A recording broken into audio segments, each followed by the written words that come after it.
बीच मैं बता दूं, प्रधानमंत्री नरेंद्र मोदी के जापान दौरे का आज दूसरा दिन है। मोदी ने आज जापान के 16 प्रांतों के गवर्नर से मुलाकात की।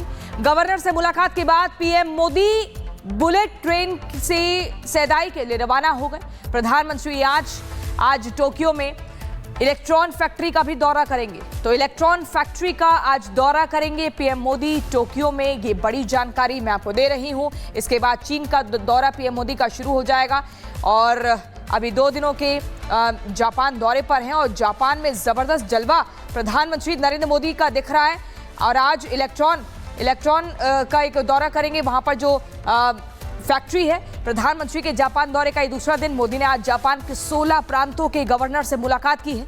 गवर्नर से मुलाकात के बाद पीएम मोदी बुलेट ट्रेन से सेंदाई के लिए रवाना हो गए हैं और आज इलेक्ट्रॉन फैक्ट्री का दौरा करेंगे। 2 तस्वीरें हम आपको दिखा रहे हैं। बीते दिन जोर शोर से स्वागत हुआ था, गर्मजोशी के साथ स्वागत हुआ और ये ट्रंप से तनाव के बीच मोदी का जो जापान का दौरा है वो बेहद अहम है। टैरिफ वॉर से मोदी ने जापान के साथ अपने कारोबारी रिश्तों को लगातार बढ़ाया। लेकिन आप देखिए, बुलेट ट्रेन से रवाना हुए प्रधानमंत्री नरेंद्र मोदी और पहली तस्वीर आप देख रहे हैं कि जब गवर्नर से पीएम मोदी की मुलाकात हो रही थी, जापान से डील, देश को बड़ी सौगात और ये दमदार डील, ये बेहद खास दौरा है और दोनों देशों के जो रिश्ते हैं वो यहाँ से और मजबूत होंगे। बायलैटरल टॉक होगी। तो कुल मिलाकर यूएस में खलबली हो गई है।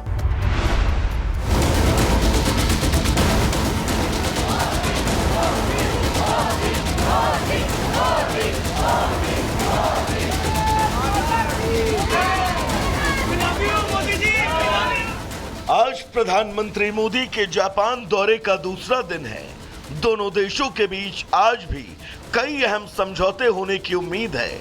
लेकिन सिर्फ शुक्रवार की बात करें तो पिछले 24 घंटों के दरमियान दोनों देशों ने 150 समझौतों पर हस्ताक्षर किए। इन समझौतों के तहत जापान ने भारत में अगले 10 सालों में कुल 6 लाख करोड़ रुपए का निवेश करने का ऐलान किया। पीएम मोदी के जापान दौरे के पहले दिन दोनों देशों के बीच हुए अहम समझौतों की बात करें तो दोनों देशों के बीच डिफेंस टेक्निक शेयर करने पर समझौता हुआ। दोनों देशों ने सेमीकंडक्टर, क्लीन एनर्जी, मेडिसिन पर करार किया।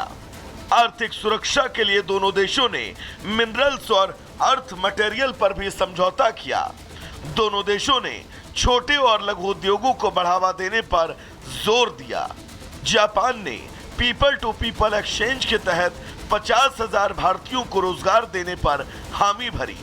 समुद्री सहयोग बढ़ाने के लिए दोनों देश जहाजों की आवाजाही बढ़ाने पर राजी हुए।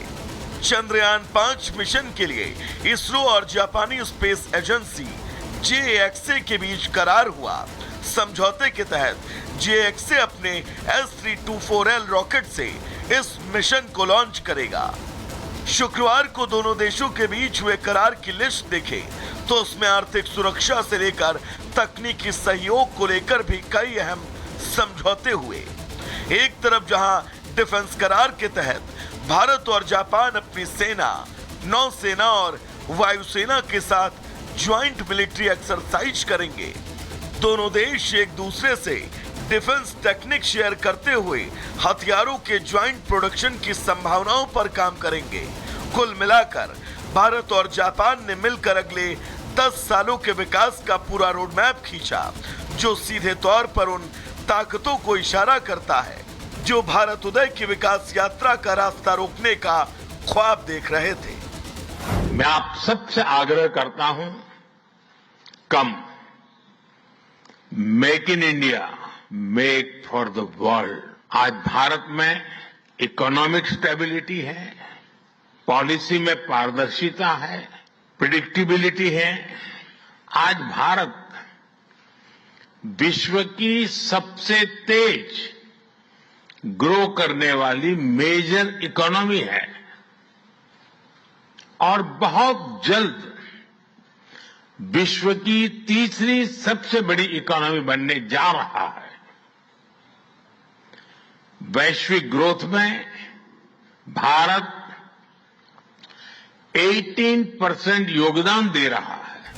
भारत और जापान के बीच हुए अहम समझौतों पर जापान के प्रधानमंत्री इशिबा ने भी ऐतिहासिक बताया। उन्होंने जापान और भारत के आपसी संबंधों को मजबूती देते हुए भारत जापान के सहयोग को वैश्विक शांति और स्थिरता के लिए अहम करार दिया।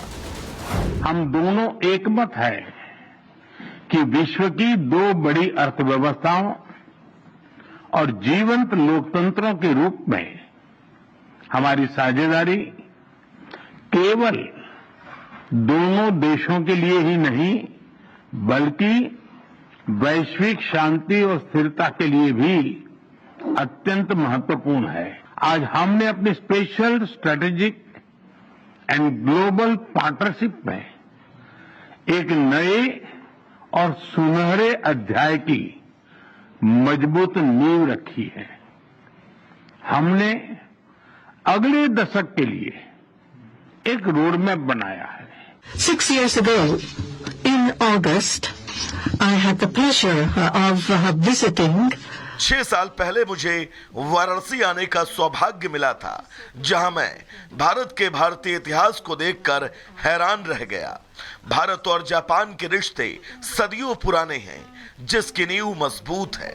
अगली पीढ़ी की चुनौतियों से निपटने के लिए हमें एक दूसरे की ताकत का लाभ उठाने की जरूरत है। वैश्विक शांति और स्थिरता के लिए भारत और जापान का सहयोग महत्वपूर्ण है।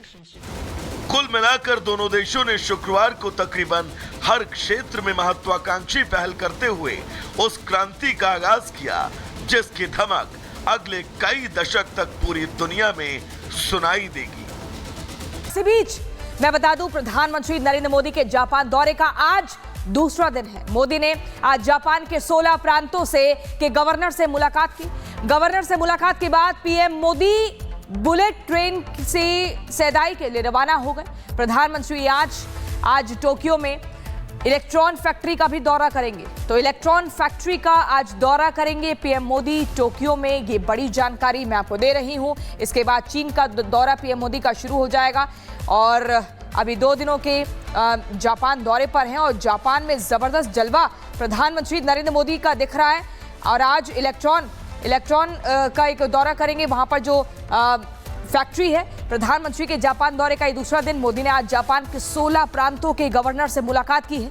गवर्नर से मुलाकात के बाद पीएम मोदी बुलेट ट्रेन से सेंदाई के लिए रवाना हो गए हैं और आज इलेक्ट्रॉन फैक्ट्री का दौरा करेंगे। 2 तस्वीरें हम आपको दिखा रहे हैं। बीते दिन जोर शोर से स्वागत हुआ था, गर्मजोशी के साथ स्वागत हुआ और ये ट्रंप से तनाव के बीच मोदी का जो जापान का दौरा है वो बेहद अहम है। टैरिफ वॉर से मोदी ने जापान के साथ अपने कारोबारी रिश्तों को लगातार बढ़ाया। लेकिन आप देखिए, बुलेट ट्रेन से रवाना हुए प्रधानमंत्री नरेंद्र मोदी और पहली तस्वीर आप देख रहे हैं कि जब गवर्नर से पीएम मोदी की मुलाकात हो रही थी। जापान से डील, देश को बड़ी सौगात और ये दमदार डील, ये बेहद खास दौरा है और दोनों देशों के जो रिश्ते हैं वो यहाँ से और मजबूत होंगे। बायलैटरल टॉक होगी।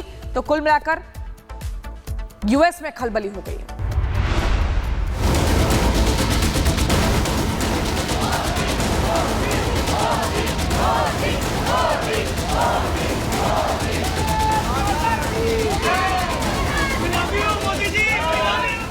आज प्रधानमंत्री मोदी के जापान दौरे का दूसरा दिन है। दोनों देशों के बीच आज भी कई अहम समझौते होने की उम्मीद है, लेकिन सिर्फ शुक्रवार की बात करें तो पिछले 24 घंटों के दरमियान दोनों देशों ने 150 समझौतों पर हस्ताक्षर किए। इन समझौतों के तहत जापान ने भारत में अगले 10 सालों में कुल 6 लाख करोड़ रुपए का निवेश करने का ऐलान किया। पीएम मोदी के जापान दौरे के पहले दिन दोनों देशों के बीच हुए अहम समझौतों की बात करें तो दोनों देशों के बीच डिफेंस टेक्निक शेयर करने पर समझौता हुआ। दोनों देशों ने सेमीकंडक्टर, क्लीन एनर्जी, मेडिसिन पर करार किया। आर्थिक सुरक्षा के लिए दोनों देशों ने मिनरल्स और अर्थ मटेरियल पर भी समझौता किया। दोनों देशों ने छोटे और लघु उद्योगों को बढ़ावा देने पर जोर दिया। जापान ने पीपल टू पीपल एक्सचेंज के तहत 50,000 भारतीयों को रोजगार देने पर हामी भरी। समुद्री सहयोग बढ़ाने के लिए दोनों देश जहाजों की आवाजाही बढ़ाने पर राजी हुए। चंद्रयान 5 मिशन के लिए इसरो और जापानी स्पेस एजेंसी JXA के बीच करार हुआ। समझौते के तहत JXA अपने S324L रॉकेट से इस मिशन को लॉन्च करेगा।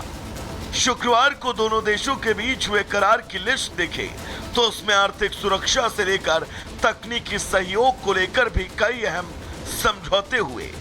एक तरफ जहां डिफेंस करार के तहत भारत और जापान अपनी सेना, नौसेना और वायुसेना के साथ ज्वाइंट मिलिट्री एक्सरसाइज करेंगे। दोनों देश एक दूसरे से डिफेंस टेक्निक शेयर करते हुए हथियारों के ज्वाइंट प्रोडक्शन की संभावनाओं पर काम करेंगे। कुल मिलाकर भारत और जापान ने मिलकर अगले 10 सालों के विकास का पूरा रोड मैप खींचा, जो सीधे तौर पर उन ताकतों को इशारा करता है जो भारत उदय की विकास यात्रा का रास्ता रोकने का ख्वाब देख रहे थे। मैं आप सबसे आग्रह करता हूं, कम make in India, make for the world. आज भारत में इकोनॉमिक स्टेबिलिटी है, पॉलिसी में पारदर्शिता है, प्रिडिक्टिबिलिटी है। आज भारत विश्व की सबसे तेज ग्रो करने वाली मेजर इकोनॉमी है और बहुत जल्द विश्व की तीसरी सबसे बड़ी इकोनॉमी बनने जा रहा है। वैश्विक ग्रोथ में भारत 18% योगदान दे रहा है।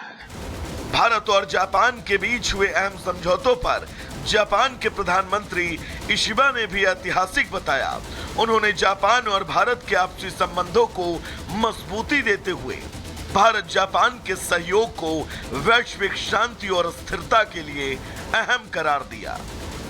हम दोनों एकमत हैं कि विश्व की दो बड़ी अर्थव्यवस्थाओं और जीवंत लोकतंत्रों के रूप में हमारी साझेदारी केवल दोनों देशों के लिए ही नहीं बल्कि वैश्विक शांति और स्थिरता के लिए भी अत्यंत महत्वपूर्ण है। आज हमने अपनी special strategic and global partnership में एक नए और सुनहरे अध्याय की मजबूत नींव रखी है। हमने अगले दशक के लिए एक रोड मैप बनाया है। 6 years ago, in August, I had the pleasure of visiting 6 साल पहले मुझे वाराणसी आने का सौभाग्य मिला था, जहां मैं भारत के भारतीय इतिहास को देखकर हैरान रह गया। भारत और जापान के रिश्ते सदियों पुराने हैं, जिसकी नींव मजबूत है। अगली पीढ़ी की चुनौतियों से निपटने के लिए हमें एक दूसरे की ताकत का लाभ उठाने की जरूरत है। वैश्विक शांति और स्थिरता के लिए भारत और जापान का सहयोग महत्वपूर्ण है। कुल मिलाकर दोनों देशों ने शुक्रवार को तकरीबन हर क्षेत्र में महत्वाकांक्षी पहल करते हुए उस क्रांति का आगाज किया, जिसकी धमक अगले कई दशक तक पूरी दुनिया में सुनाई देगी।